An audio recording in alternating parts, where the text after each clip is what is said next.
ఐనవెల్లి మండల ముక్తేశ్వరం కాజ్వేపై వరద నీరు చేరటంతో స్థానిక ప్రజలు స్కూళ్లకు వెళ్లే విద్యార్థులు ఇబ్బందులు పడుతున్నారు. వరద నీరు ప్రభావంతో ఐనవెల్లి లంక, వీరవెల్లిపాలెం, పల్లపు లంక, అద్దంకివారి లంక గ్రామాలకు రవాణా వ్యవస్థ నిలిచిపోయింది. ఇప్పటికే పి గన్నవరం మండలం గంటి పెదపూడిలో 4 గ్రామాలు పెదపూడి లంక, బూరుగులంక, అరిగెలవారిపేట, ఊడిముడి లంక గ్రామాలు నేటికి జలదిగ్బంధంలో ఉన్నాయి.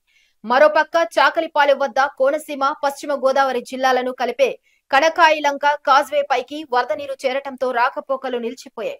ప్రజలు ప్రమాదకరంగా నాటు పడవలపై ప్రయాణం సాగిస్తున్నారు.